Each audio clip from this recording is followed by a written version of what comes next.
How to measure our successes and failures from Kishore Chandiramani. Success is simply defined as achieving your goals that you had set for yourself, which means achieving the results of your actions. We know that there is no one to one correlation between our actions and getting the results, as our actions may be under our control, but getting the results depends upon others' actions and opinions about us. At times, there is a big time lag between a successful performance and getting the results. Wise people therefore recommend that success should be seen in terms of a successful completion of the task rather than achieving a certain result. A genuine and positive effort is going to bring a positive result eventually. Another dimension that comes into play is what goals you are setting for yourself. Elizabeth Day, a British podcaster, explains failure as when things don't go according to our plan, we call it a failure. Someone else has described failure as a byproduct of your social expectations. Perhaps making such plans was a failure, and the plan not being successful was a real success. What they say, a blessing in disguise. Normally, we have several goals in life which compete with each other. People who are highly successful and achievers in a particular field may have achieved a certain goal at an enormous personal cost in terms of their health, inner peace, compromise with their ethical and moral values, etc., and will be paying a very high price for their so called success later in terms of losses and difficulties. The success should be measured not just in terms of what one has achieved, but what negative outcomes have been prevented. A relative of mine was complaining about things that he had not achieved in life. He said, I have been practicing meditation and leading a healthy lifestyle for so many years, but I can see people who have not been doing those right things are getting ahead of me in terms of their place in life. My explanation for that was, you have only seen just a few aspects of that person's life. You have not examined the whole of their lives under microscope. It's quite likely that you are not suffering from any serious illness that may have occurred in the absence of practicing meditation and leading a healthy lifestyle. Whereas the successful people that you are comparing yourself with may be struggling on several other fronts, that is, health, relationships, inner well being, etc., that you are not even aware of. Secondly, it's quite possible that your starting point was different from that person's starting point.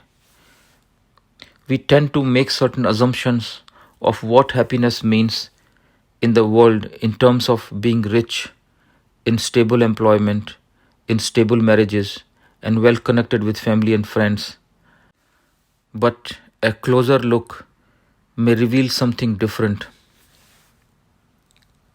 Lata Mangeshkar, the nightingale of Indian music, was once asked in an interview what she would like to be in her next life. Her answer was quite unexpected. She said, I would not like to be born again if possible, but if there has to be another life, I would not like to be born as Lata Mangeshkar or a singer. When asked why, she said, "Only I know how difficult it is to be Lata Mangeshkar."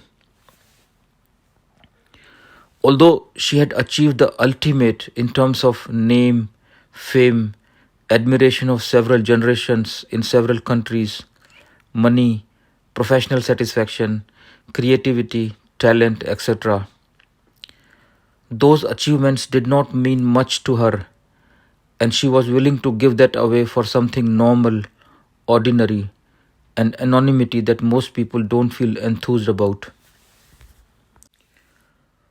Those who are working don't want to work, and the unemployed crave to have an employment. Those who are well connected in society crave for solitude, and those who lead an isolated life or on the fringe of society want to be more social. Those who are highly successful in their career want to make their lives quite simple, and those who do quite simple jobs and run businesses want to grow their business and build an empire.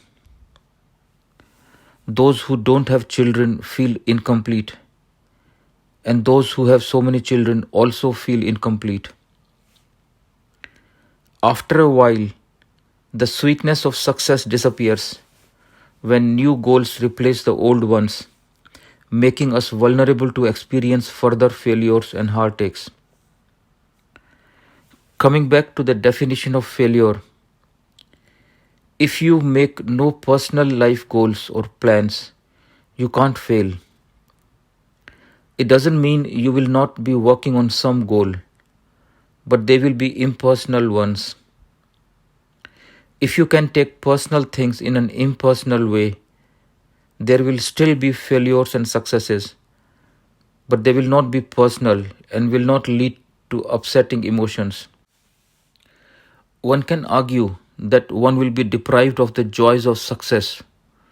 True, but the joys of equanimity, that is, being in a balanced frame of mind, are much greater and satisfying than the joys of external achievements, as you can tap into that inner joy more easily. It's therefore important to reflect on one's perceived failures and say to oneself, even if I had achieved that particular thing, I would have been unhappy without doing some inner work. And that inner work can be done without the external achievement. Happy marriages happen when one has done that inner work. Relationships give happiness when one has done that inner work. Money gives happiness when one has done that inner work. Jobs give satisfaction when one has done that inner work. Social life gives happiness when one has done that inner work. Being famous gives happiness when one has done that inner work, and so on. But if one has already done that inner work, one is happy irrespective of having all the above. It's therefore important to measure one's success in life in terms of that inner work, and we must examine what that inner work entails. Number 1, being your authentic self. Number 2, not compromising on your integrity. Number 3, always having the intention to help others, being compassionate all the time. Number 4, doing your best in each situation and not being preoccupied with the results. Number 5, working towards something that is not temporary or impermanent. Number 6, taking relationships and other human beings seriously. Number 7, not taking things personally. Number 8, remaining equanimous. Failures would be defined as compromising on your ethical and moral values, not being your authentic self, losing your equanimity and compassion for others. I have come across a saying that Your outer life reflects your inner self. I don't think that's entirely true, as many highly successful people are very unhappy and restless inside. The entire world looks up to them, but they are deeply unhappy souls. However, the way a person conducts himself in the outside world does reflect their inner self. Their walk is gentle and graceful. Their smile is uplifting and infectious. Their voice is soothing and their talk polite. Their eyes are softer and calm. Their speech is to the point and in few words. They feel less tired.